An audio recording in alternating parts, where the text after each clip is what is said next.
Horns up. Stand and deliver. Pay attention. News from across the NFL and the Minnesota Vikings in association with VikeFans.com. With your hosts. Like I picked the wrong week for drinking. The rock star Al Hiram. Did you eat a lot of paint chips when you were a kid? Why? And Jason the Beast Barrow. They think he's a righteous dude. That was awesome. Boy, is this great! And welcome to another edition of Horns Up, your rock and roll podcast for the NFL and centered on the Minnesota Vikings. We are here in Week 11 after a crushing, dare I say, demoralizing defeat. Yes. But yeah, we must recover, we must carry on, we must keep doing our show because, hey, you know what, we have plenty of fine guests. And if you liked our Around the Horns Up last week, we've got more of it for you tonight with a whole new slew of guests. Yes, indeed, we have with us Eric and Di from the Norseman, the Daily Norseman. My bad. How you guys doing tonight? Doing well. Great. Awesome. And then tell us a little bit about the Daily Norseman and how people can read the stuff you're putting out. Daily Norseman is a part of the SB Nation network of blogs and obviously centered around the Minnesota Vikings. We've been at it as a site since about 2006, I believe. I've joined the site in early 2009. Di, you've been around for a couple of years now, correct? Yes, that's correct. Yep, and we cover just about anything and everything from the regarding the Vikings. We have access to training camp and the draft straight from Winter Park, and we have a lot of editorial pieces and news pieces, so we're kind of a one-stop shop for anything about the Vikings, and we're found at dailynorseman.com. All right, Eric Thompson and Di Murphy from thedailynorseman.com. And next up, Daniel House from Viking Corner. Daniel, how are you doing tonight, sir? I'm doing great. Thanks for having me on. All right, great. What's Viking Corner all about? You can check out Vikings Corner on the web at mnvikingscorner.com or on Twitter at Vikings Corner. I also write rankings for Paul Charchian at Fantasy Victory every week, so you can check out my stuff there. Vikings Corner is basically a website that covers the Minnesota Vikings, editorial pieces, opinion pieces, news pieces, game recaps, draft profiles, training camp coverage, lots of different stuff you can check out. Awesome. Sounds great. All right. And then also with us, our special guest tonight, Mr. Greg from Wisconsin, the Packer fan we need to our counterpoint. Greg, how you doing tonight, man? Just great, Al. All right. Good to hear it. And, of course, I'm your host, Al, the Lockstar Hirung, with Jason. The Beast. Barham. Yes, indeed. As we said before, we're going to do our Round the Horns Up right here. So same rules apply. We're going to give every guest 30 seconds to answer the questions, and we're going to go right down the line here. First up, before we get to that, let's see what everybody's drinking tonight. Greg, what you drinking tonight? Oh, that would be a rum and coke. Rum and coke. Well, yes, you are a rum fan. I know that. That's a good choice, sir. That's always a good choice. So, Di, what you drinking? Red wine. What kind of red wine? It is a Tempranillo. Okay. Very good choice. Who the hell keeps dinging that thing? I'm sorry. I'm trying to turn that off. It's not me. It's on my end. I'm trying to turn it off, but I can't.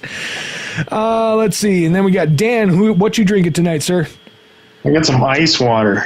Ice water. Wow. Wow. Dan's really living on the edge. Totally. It's got the ice, you know. Better settle down, bud. You're a little out of control, man. Simmer down now. May have to cut you off. Yeah. Well, you guys do realize Dan has a few years before he is of age, so he can't, saying that he's drinking something alcoholic would probably be bad for him anyway. Well, there goes... Wait, how old is he? I'm 19. Well, yeah, there goes our swearing on this podcast. We're no longer allowed now. Dan's too young. All right. Eric, what you drinking, sir? I am drinking a Sierra Nevada Celebration Fresh Hop IPA. All right. Good job. Good call. Good call. And the Beast, please tell me it's not more PBR.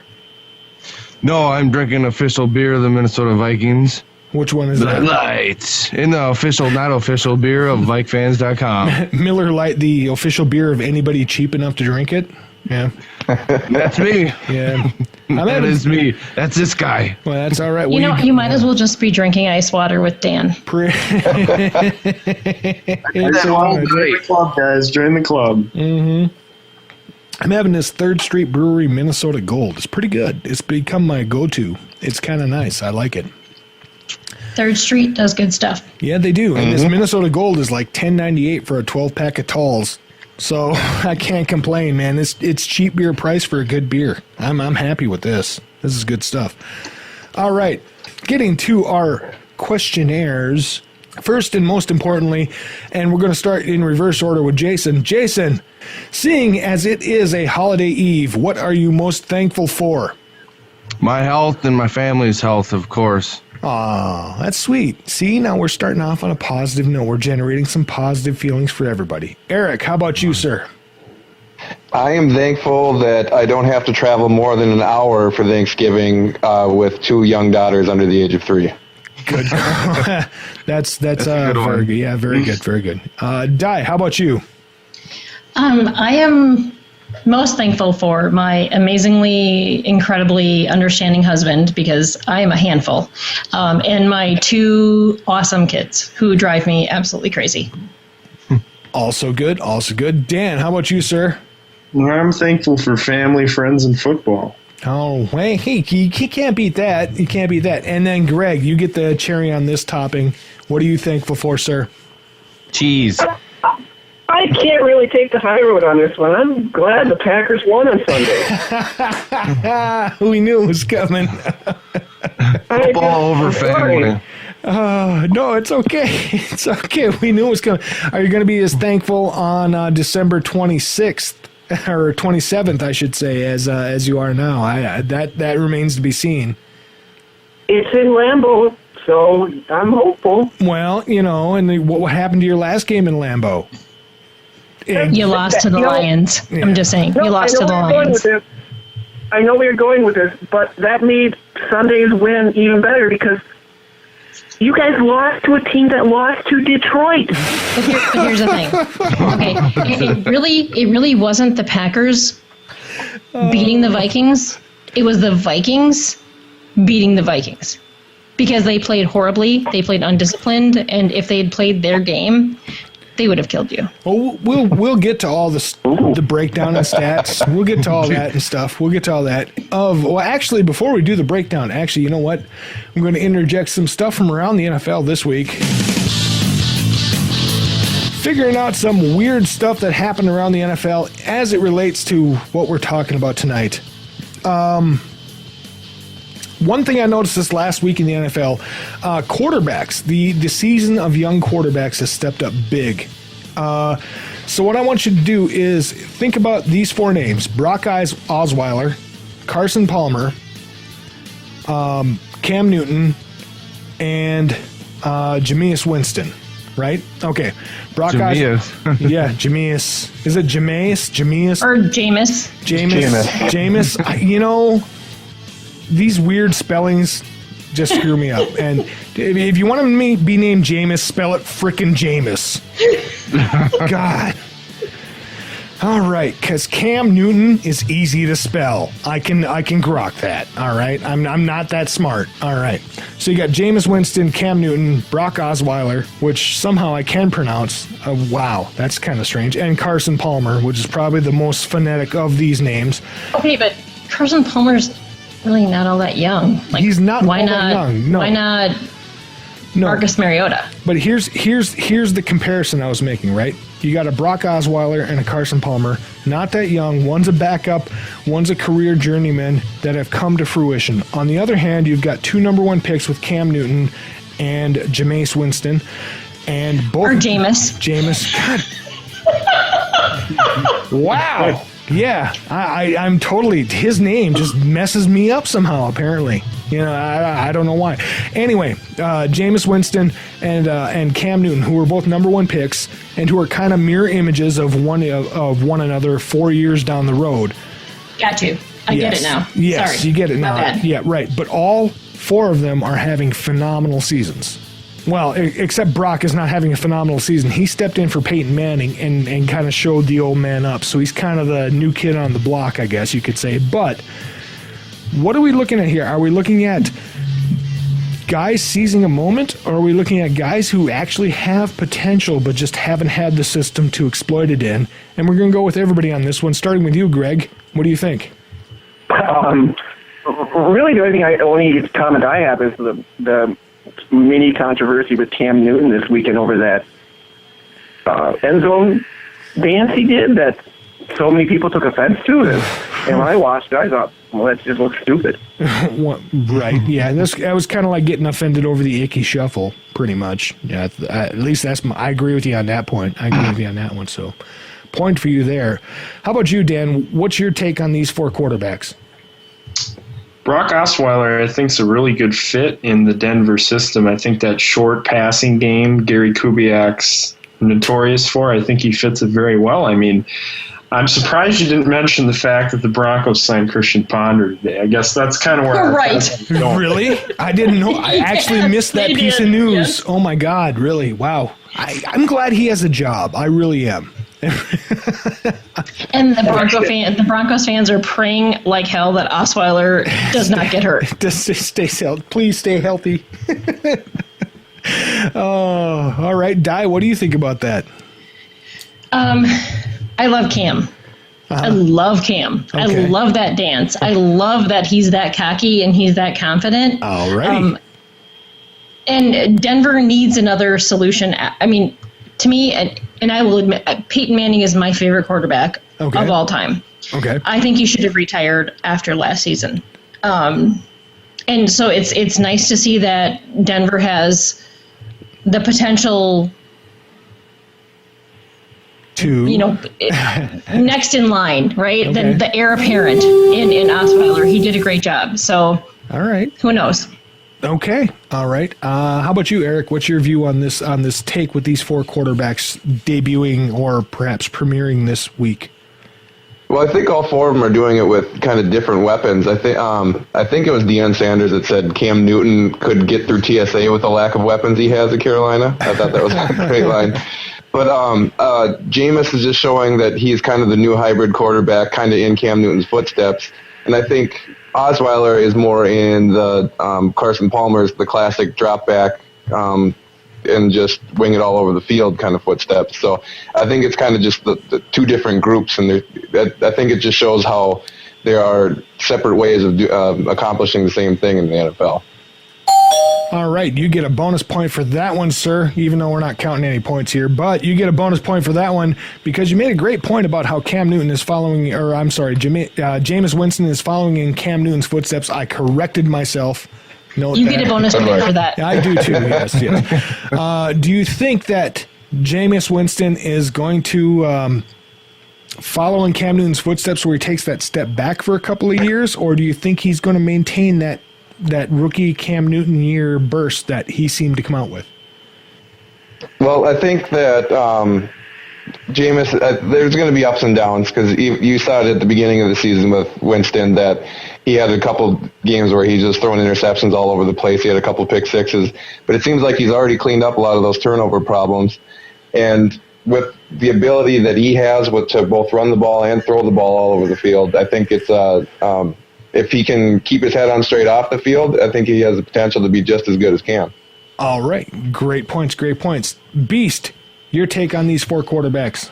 Well, Jameis and Cam have kind of been talked about already, so I'm going to kind of go on the Carson Palmer, Brock Osweiler talk here. Okay. Palmer, he was a first overall pick also years past. It's nice to see him get the love of the game again back with the Arizona Cardinals after a tough run with the Raiders and now 2 ACL injuries. So it's nice to see him doing good in Arizona. He's around a good team and a great coaching staff. And then the situation with Brock Osweiler, it's kind of a blessing for them that Peyton Manning's kind of hurt right now, because then they can actually see what they got in Brock. And if they don't like what they see, they can potentially draft another quarterback in this year's offseason instead of wasting that good defense on a subpar quarterback. Good points. Very good points. Actually, you guys all covered it. And hey, you know what? I'm going to give you another one of these.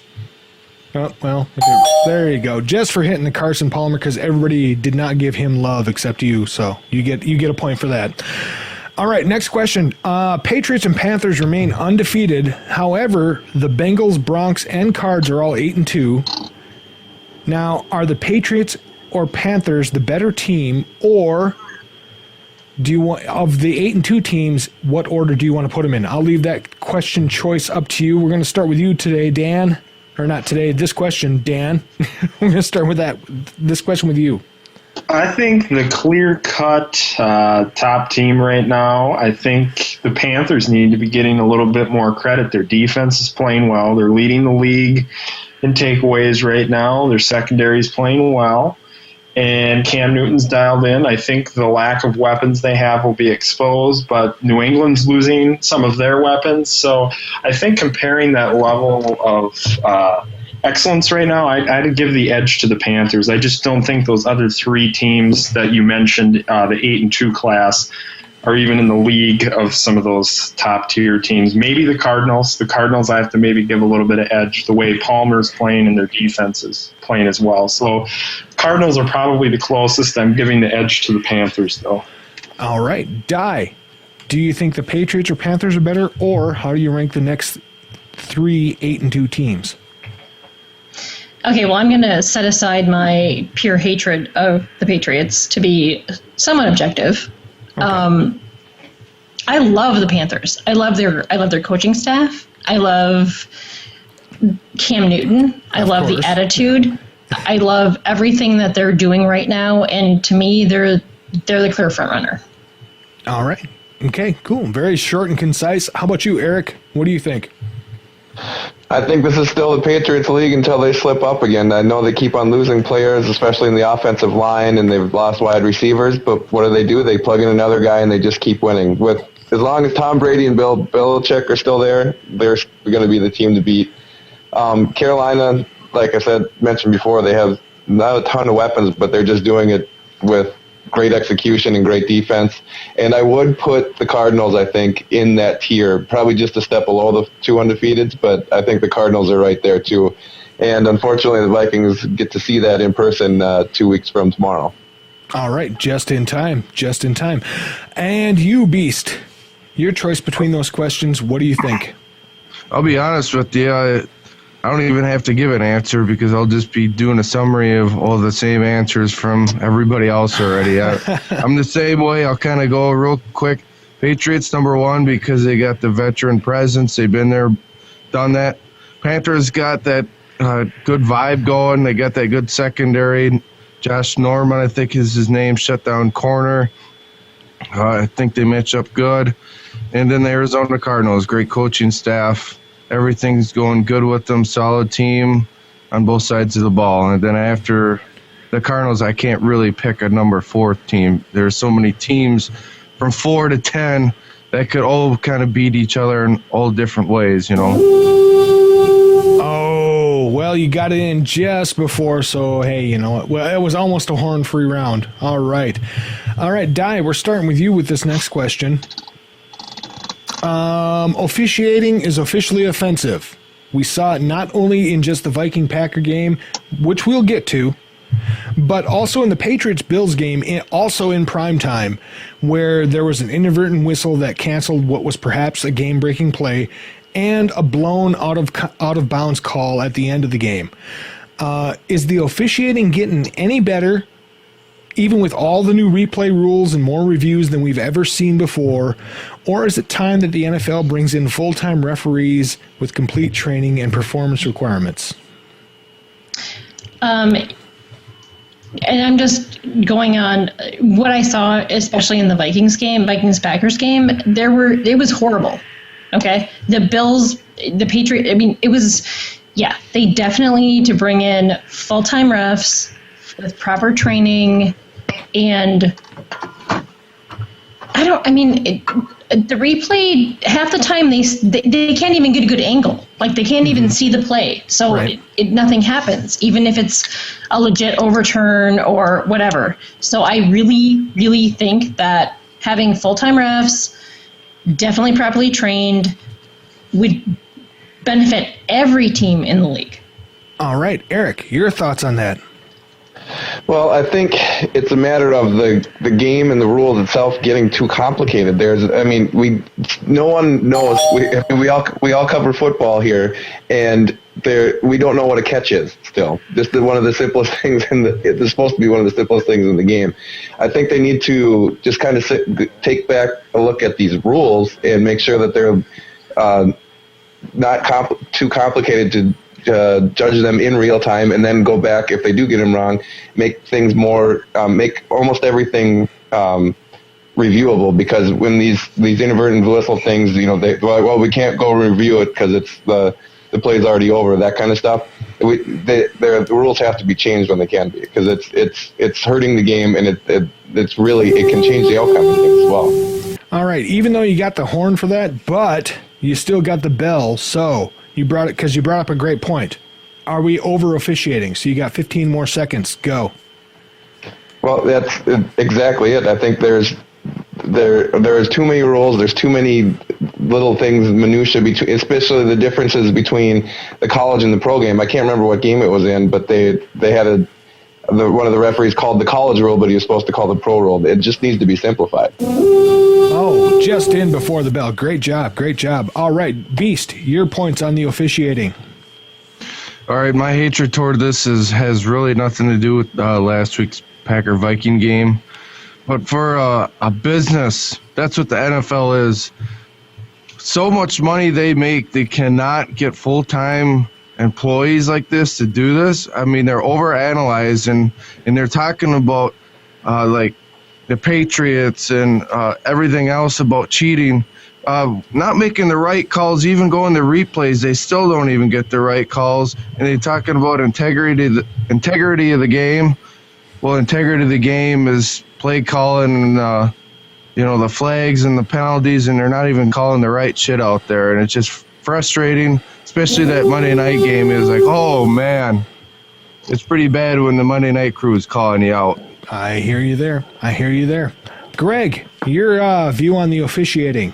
Not just either you can focus on the Packer-Viking game, or you can go as wide as we are with the Monday night thing too.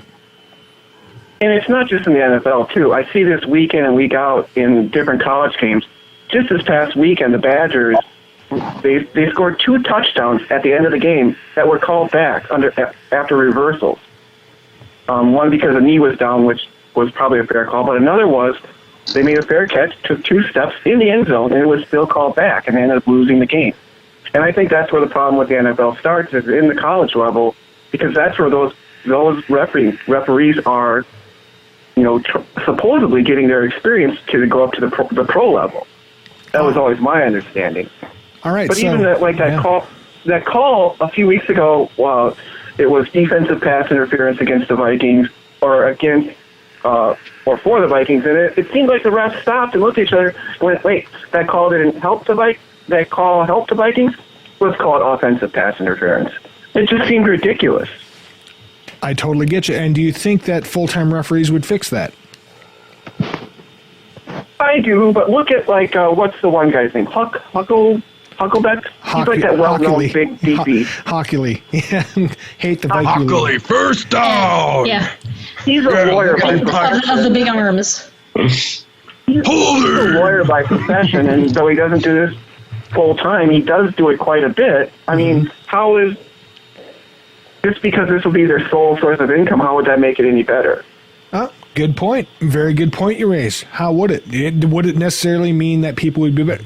We see people every day in their jobs that fail regularly, whether it be parking maids or doctors. And would it make it any better to have them full-time professionals? That's a good question. However, that being said, it is time to break down last week's game. As we all know what happened. We really do. We all know it, we all feel it, and it sucked. except for perhaps Greg. It was probably a happy moment for him. We didn't lose close. We lost big. So let's break down Border Battle 1 and our first point in Border Battle 1. Now, defensively, the Packers racked up 6 sacks on Teddy, 10 pressures, and I think it was 10 hits and 20 pressures, and kept Peterson to 35 yards total rushing. So was this the Packer defense playing over their heads, or was it the Vikings offensive line playing under their own nuts? And was Teddy holding the ball too long, or were the receivers just not getting open, and that caused some negative plays as well? Eric, you're first, sir. Well, I think it all starts with the offensive line. I think that squirrel that ran on the field would probably do better than most of the people blocking the purple that day. But it's tough when I think it's a combination of the offensive line. The receivers aren't doing Teddy any favors either, because I looked at the all-22 and there wasn't a whole lot of separation there. But it's also a little bit has to come on North Turner, because it seems like there was a lot of 7-step drops and a lot of deep routes. And when the offensive line can't block, you just can't think that Teddy's going to have that much time to throw. All right, you get 15 bonus seconds. How can Norv fix that? I think he's shown us how he can fix it. It's just a matter of him calling a lot more of those quick read routes. Maybe getting a few more max protect, getting those big sets with multiple tight ends in there, and just running with that rather than trying to send everyone deep. All right, Beast, you're up next, sir. Well, obviously it is starting with the offensive line. They blitzed, I think, almost 60% of the time. They were blitzing Teddy that day, and the next second highest was 52%, and I think that was against Tom Brady and the Buffalo Bills, game. Mm-hmm. So it all starts, obviously we were giving credit to the offensive line. Offensive line did not show up. And when a team shows that they can't stop your pass rush in your blitz, why would you quit doing it? I would keep doing the same thing. So, all right.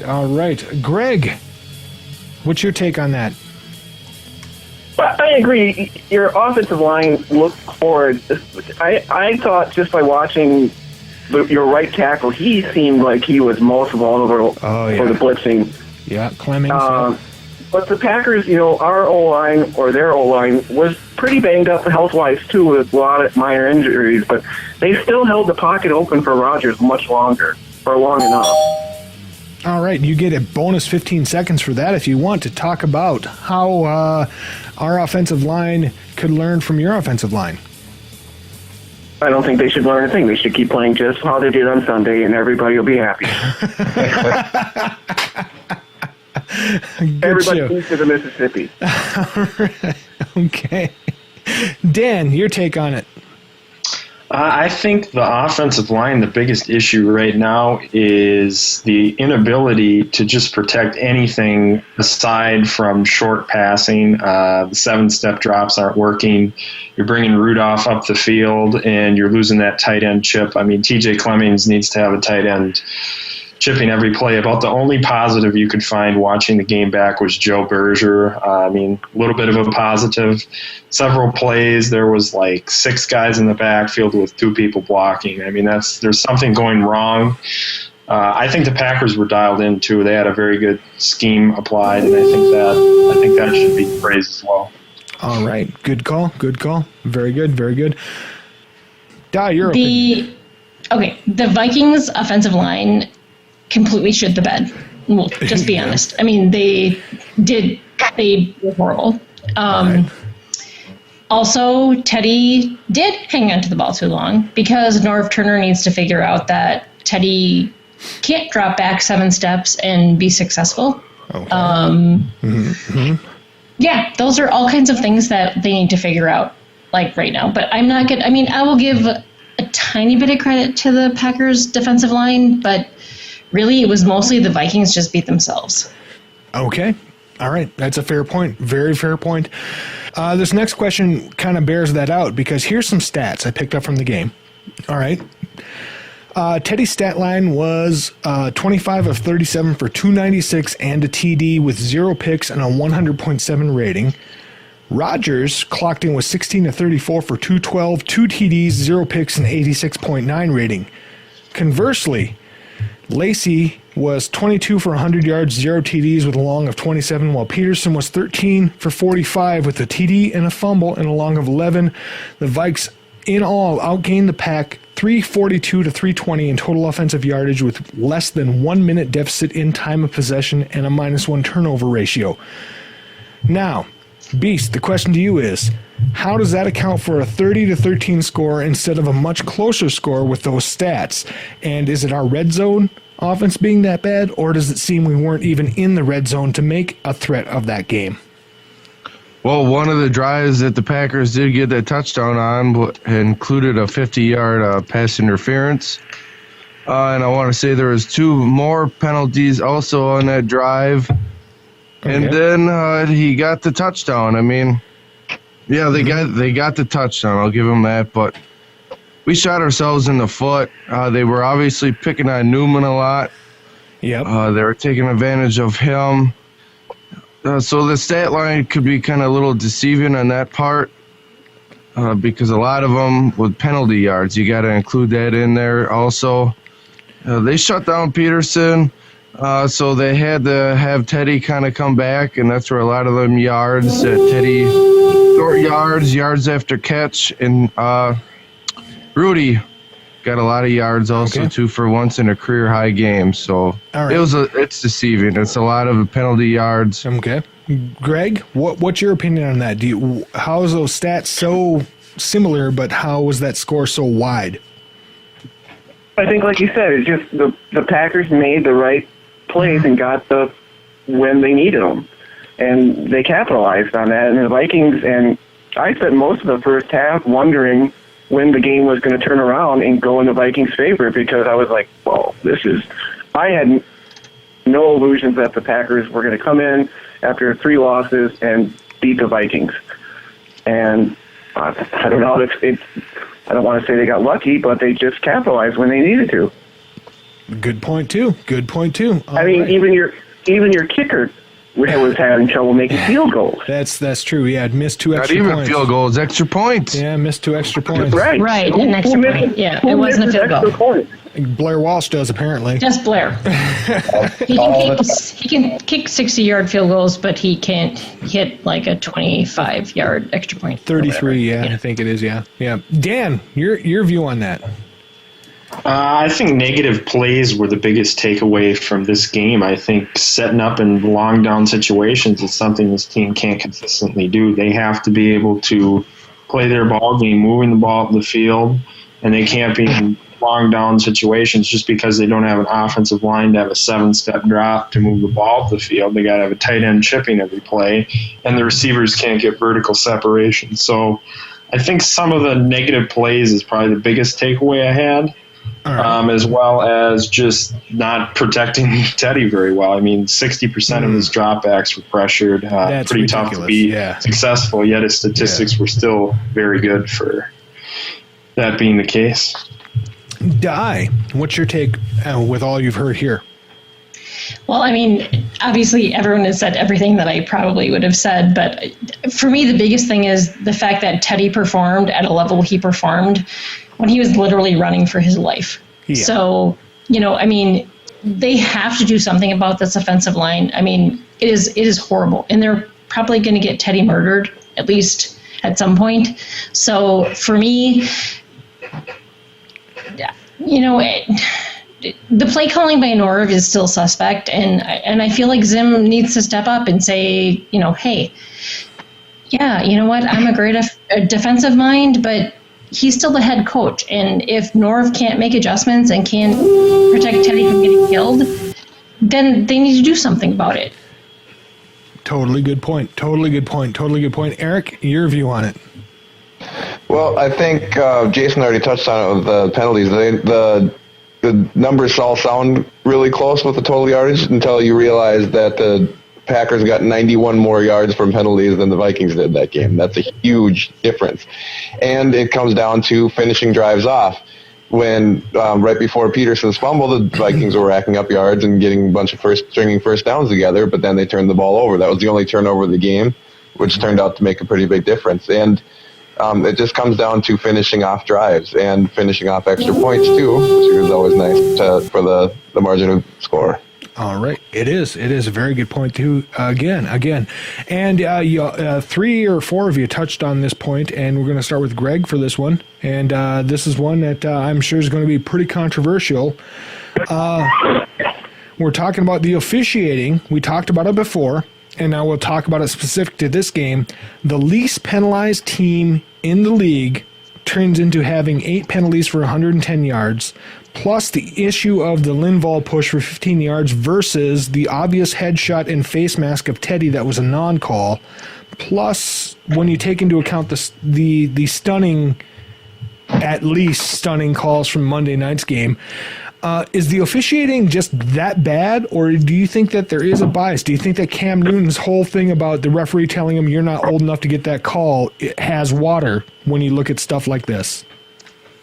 I realize I'm speaking to a biased audience, but I honestly don't believe any of the officiating crews are biased towards one team or another, even though it plays itself out week in and week out. I just think they're bad officiating, and it just seems to go one way over the other. Do you think there should be a performance requirement for them?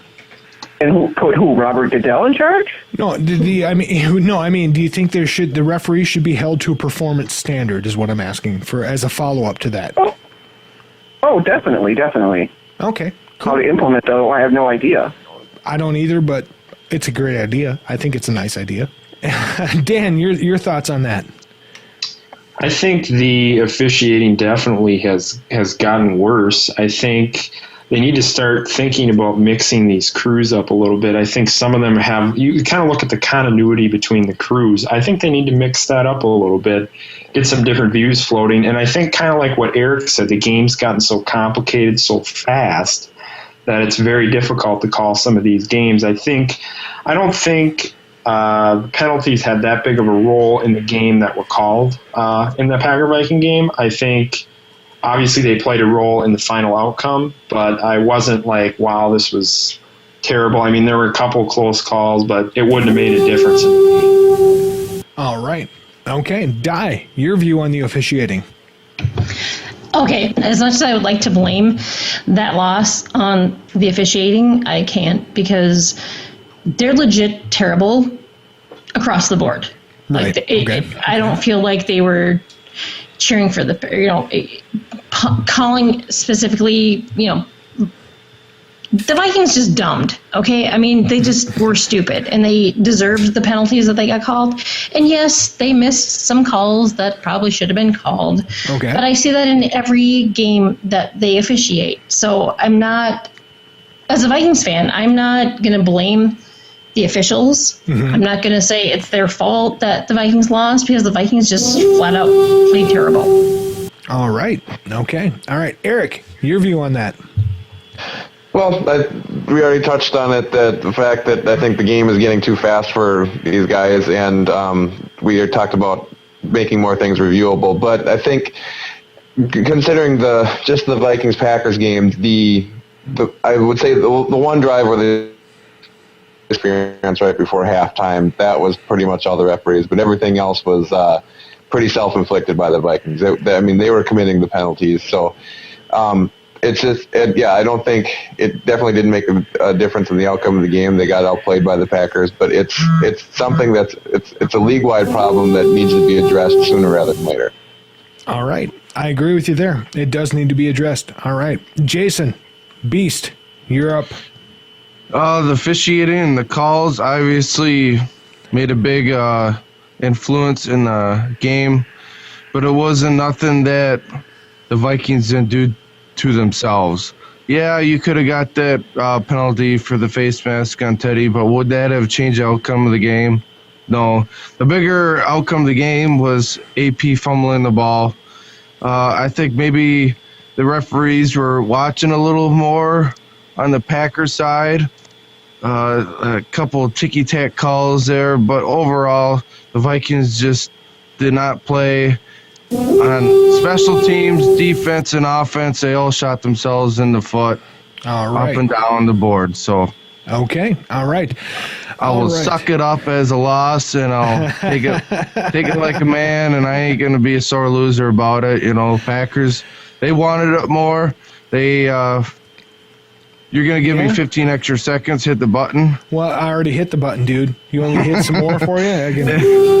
Do you need another one? The wrong button, man. The wrong button. You hit the wrong one. No. Well, okay. You want to suck it up like a man? Okay. Now you got go. You got 10 seconds.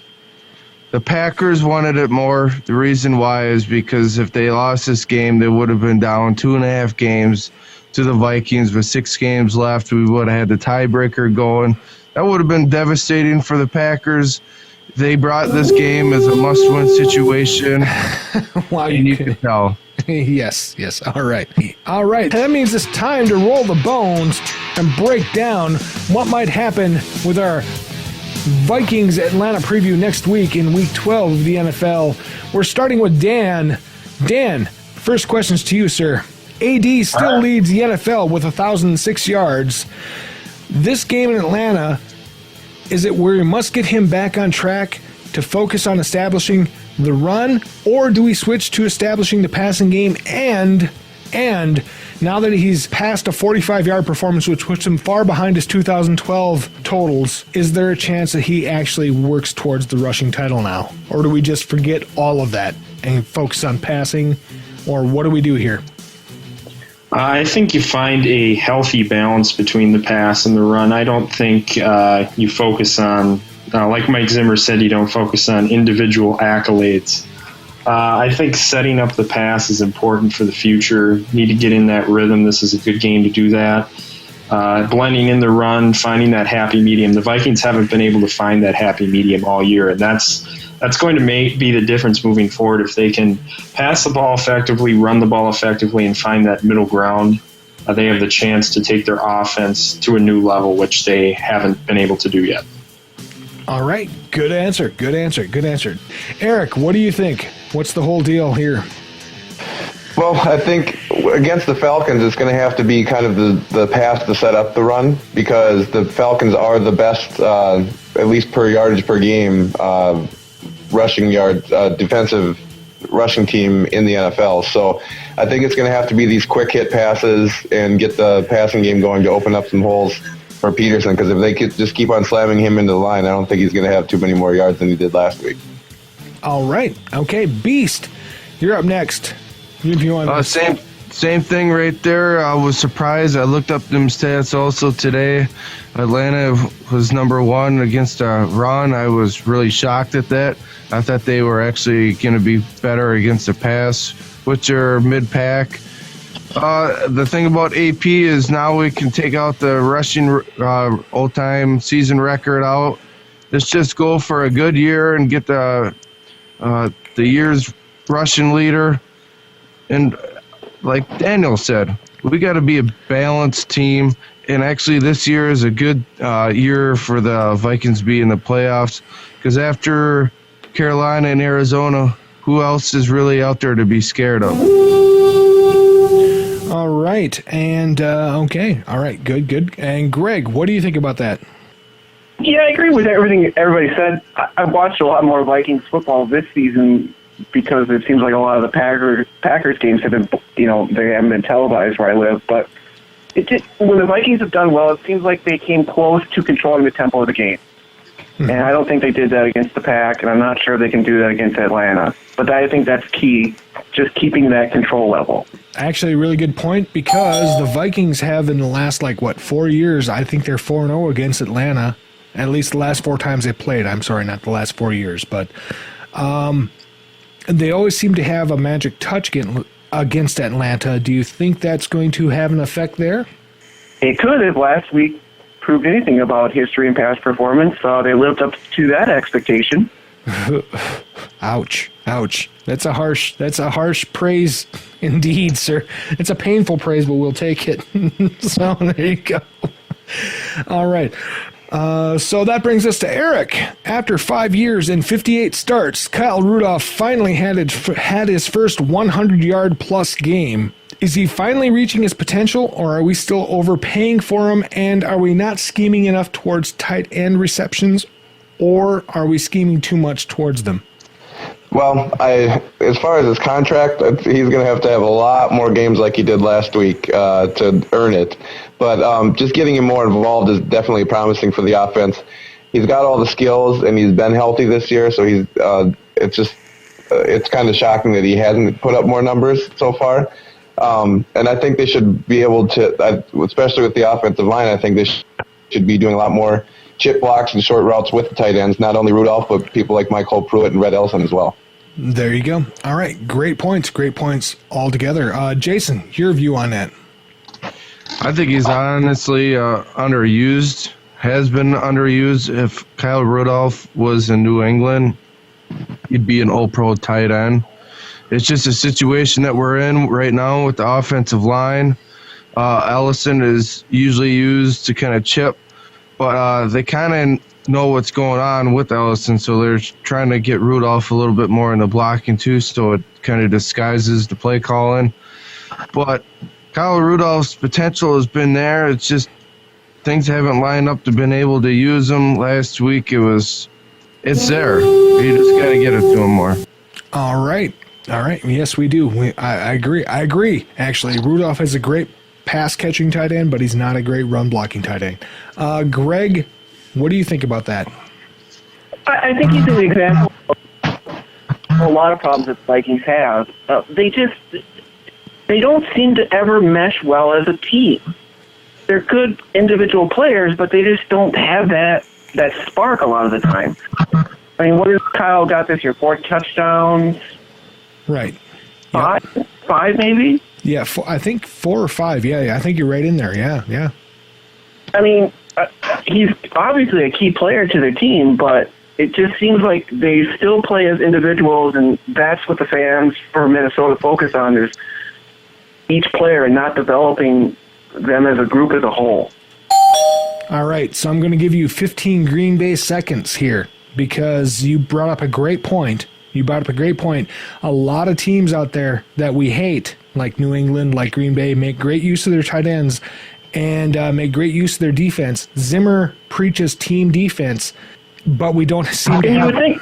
We don't seem to have Zimmer that. Would be a better coach at that since he's defense minded. Right. He's got a decent quarterback to work with and tight ends to work with, but it just seems like they're just not making that.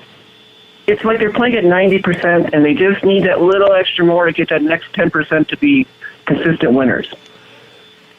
Good points. I can't disagree with that because, Zimmer preaches team defense, but the offense never seems to be on the same page as far as that team goal goes. So I can't disagree. I can't disagree with that. Dan, what's your take?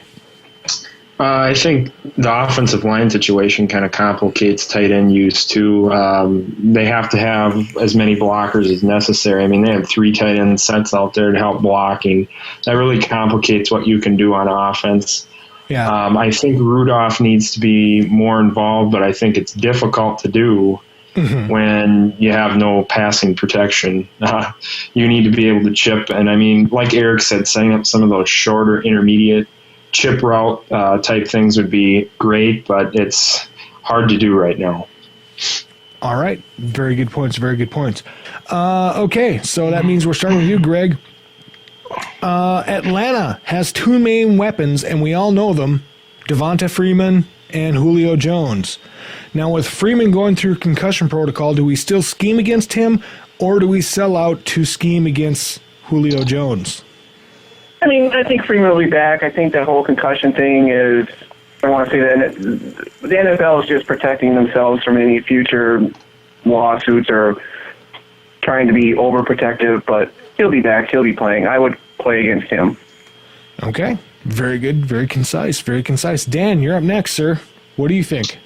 I don't think Freeman's going to play the way it looks. It sounds pretty minimal that he'll have a chance to play. I think you still have to have a little piece of scheme involved with him, but I think focusing on shutting down Julio Jones is huge. The Falcons' offense totally relies on him in the passing game. I think keeping Matt Ryan from extending plays and finding Julio is big.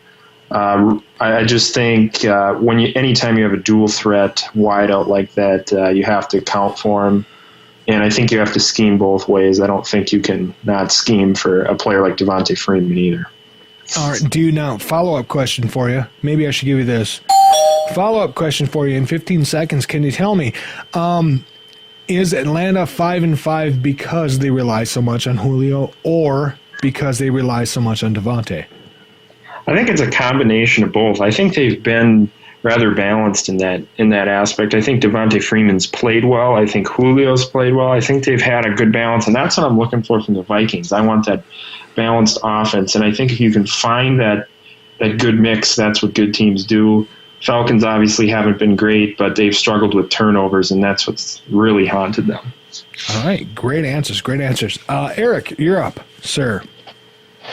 Well, I think stopping Julio, just because he leads the league in receptions and yards, that he's such a huge part of that offense. If you can just double team him and try to make other people beat you, that's a good start. Because I think Matt Ryan's a good quarterback, but I don't think he's a great quarterback. So I think if the defensive line can get after him, which is tough because the Falcons are tied for allowing the fewest sacks in the NFL. But if they can get after him and force him into some bad decisions, they can finally get some turnovers.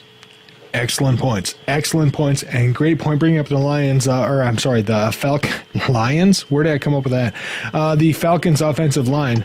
Great point bringing that up. Jason, you head us out on this one. Well, it's funny you just mentioned the Lions because that's exactly what I was just thinking about. Thankfully for us, we already had to play the Lions twice, and the game plan against that team is very much like the Atlanta Falcons, so we should have upper hand on this one. Obviously, though, it comes down just like Detroit with Megatron. It's Atlanta with Julio Jones. You shut him down, you take that vertical team out, and you pressure the shit out of Matt Ryan, and you don't let him get time to throw that deep ball down to Julio Jones. You only give him about 2.5 seconds, and you're there smashing him down in the turf. All right. Excellent points. Again, they do have a very similar offense to the Lions. Yep, I agree with you there. Dan, you're up next for our last second to last question here.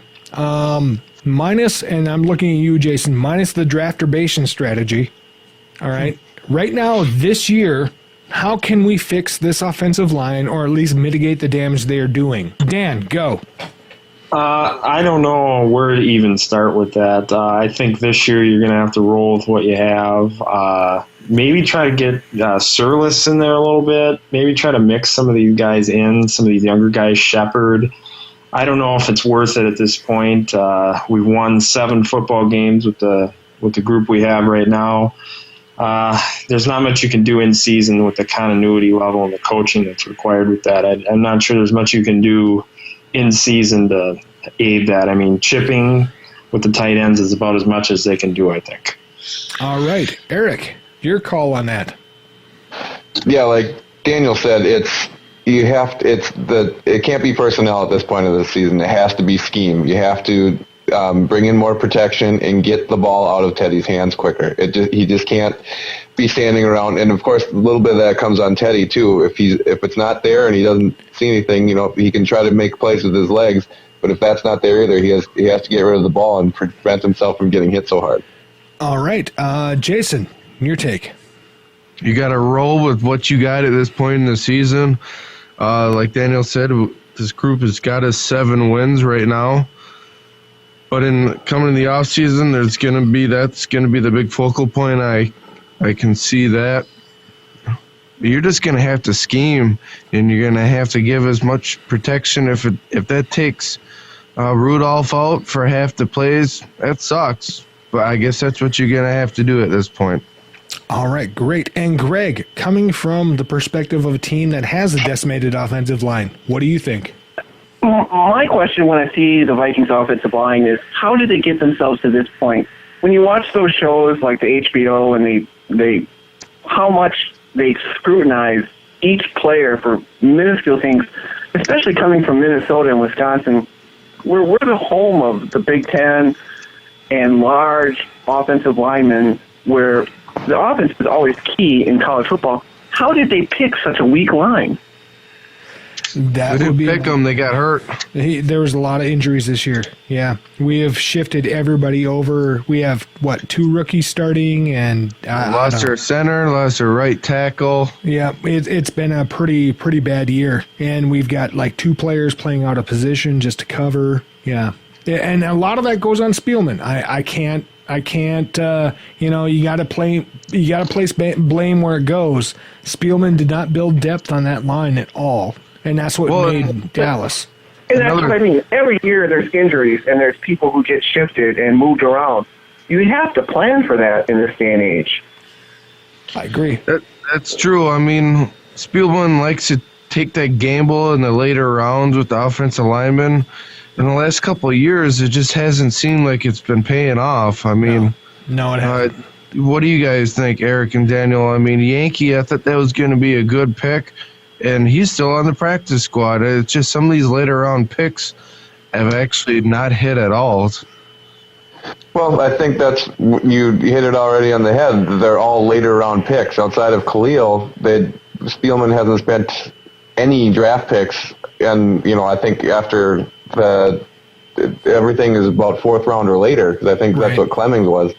So I think he was 4th. Next year, there's not a ton of, at least from what I've seen in draft reports coming through, that there's not a ton of depth coming in through the offensive line in the next couple of years. So if they want to get someone that's going to fill in and play better for them, they're going to have to use their picks early on. What, Ike is not good enough? What the hell?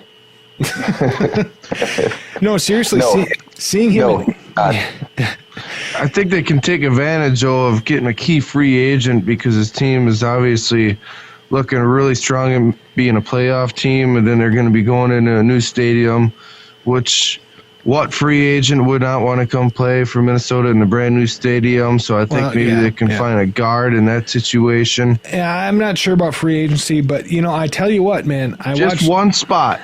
One spot. I watched Ike in training camp, and just his reach, because he's so large and he's got such a huge reach. His reach added at least 2 seconds to a rush.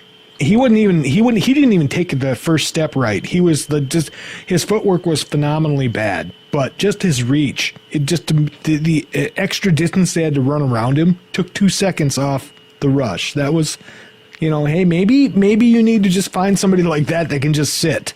I don't know. Because seriously, go outside your yard right now, and at the end of your white picket fence, put your hand on the post and run around it like you're rushing a quarterback, right? And then put a yardstick out there too, and then run around that and see how much longer it takes you. It actually makes a difference. It's just physics, I'm crazy. It does, but when you can get that yardstick to move 3 feet in the wrong direction, it makes the rush even faster, and that's what people are doing to Ike Boosie. He didn't have the wherewithal or the foot speed or the hand placement to even get close to catching up. It would have been a nice project to keep on, but if they didn't have that international exemption, which apparently never existed, I don't think he was worth their practice spot. That's true. It's telling that he's already considering the WWE. That's true. Kind of like Brock with the hand play. That's all he can do in the NFL. Yeah, just sit there and slap hands. Yeah. All right. Final question for everybody, and we're starting with. Let's see. We started with Dan last time, right? Yeah. Yep. All right. So we're starting with you, Eric. Final question. What is your key for a Viking victory in Atlanta, Eric? I think it is keeping Teddy upright first and foremost. The Vikings have allowed 18 sacks in their 3 losses, and they've allowed 12 sacks in their 7 wins. So it's no secret that the more time he has to operate and be the good young quarterback that he is, critics be damned, that the Vikings will succeed. And that opens up, it keeps the opponents off guard, so it gives Adrian Peterson more alleys to run through. So I think it's just a matter of protecting and scheming. All right, good call. Those are all very good keys to victory. Jason, your keys to victory. Go. Improvement play of the offensive line to give the protection to Teddy, and also not shooting ourselves in the foot by all these dumb penalties. And if we do that, Zimmer's going to bring the heat on the defensive side this week. If we do that, there's no way we're not close in this game. And lately here, this year, close games, we've been coming out on top. So as long as we stay close, I have faith. All right, Greg, your keys to victory for a Viking win against Atlanta. Well, I mean, I'm not a Vikings expert, but it seems like Teddy. You're a Viking fan, though. Deep down, you're a Viking fan. Don't lie. Deep down. Yeah. It always seems like Bridgewater does better in the shotgun. Okay. While Adrian does better in the eye. Yep. And I think they need to find a better happy medium between the two. Look at this guy. He's a Packer fan, and he says the same thing that all Viking fans have been saying for a long time. He's watched a lot of I've lived in Minnesota 20 years. I've heard all the whining and crying. Oh, Jesus. I heard all the whining and crying in the last couple of years from you guys, too. Yeah, we've all heard it. Yeah, we've all heard it. It's all good, man. It's all good. Half of my family's Packer fans, so trust me, tomorrow it's not going to be great. Right. But, yeah, so you're saying the balance between the shotgun and the eye. Go ahead. Keep going, man. Yeah, I think it goes back to what I said earlier. They have to do that to control the tempo better. I mean, the game clock or possession time between the Packers and the Vikings was very close last week, but to me it always seemed like the Packers were in control of that game. You're right. You're right. They took over where they need to take over, and it wasn't just a matter of just controlling clock time. It was a matter of controlling position. And I think you're very correct there. You're very correct there. Dan, what do you think? I think keeping Teddy upright first and foremost, stopping Julio Jones, that's critical too. I think those are the two aspects on each side of the ball that will be most important. Dan Quinn's defense, his scheme is very good. I think he's waiting to get his personnel in there, but he's got a very good schematic setup, and I think you have to be able to attack that with the quick passing and protecting Bridgewater well, setting up the pass, blending in the run, finding that balanced attack. Very good. Very good points. Very good points, too. Yeah, he does have a very good scheme there. You're right. He's waiting for personnel to cover it. Yep. That being said, our final question, real quick, and this is just like, yes, the final Jeopardy. We're going to start with you, Beast. Final Jeopardy. What's the score of this weekend's game? You got about 10 seconds, go. 27-13 Atlanta. Really? Goes down. Really? Oh, Atlanta goes down. Okay. Yeah. Okay. All right. Well, it's okay. Hell no. All right. Okay. You scared me for a minute, sir. I had to take a pause. All right, Greg. I'm going to say 28-21. I'm actually going to pull for the Vikings on this one because I think if they lose against Atlanta, that's it for them for the season. I think they'll just bone the rest of the games in. All right. I again, good point. If they lose this one, they're going to phone it in. Yeah, I agree. Dan, your call. 27-24 Vikings. All right, 27. Very close game. Very close game in your eyes. All right, and Eric, your final call. Well, my Thursday preview on Daily Norseman is already in the can and ready to post tomorrow morning, and I predicted Vikings 30, Falcons 20. Vikings 30, Falcons 20. All right. There you go. Ladies and gentlemen, your final scores, your predictions this week from the Around the Horns Up. Thank you all for joining us this week. It's been a great one. Even with Greg here, man, hey, you know what? That was pretty awesome having you, sir. The Daily Norseman and VikingsCorner.com. And, of course, Horns Up. Make sure you come back and see us sometime. We'll be back next week. Same bad time, same bad channel. This is Al, the Lockstar Harrowing, and Jason. The Beast. Barham. We'll be seeing you next week. Take care, guys. Thanks, everybody, for coming out this week.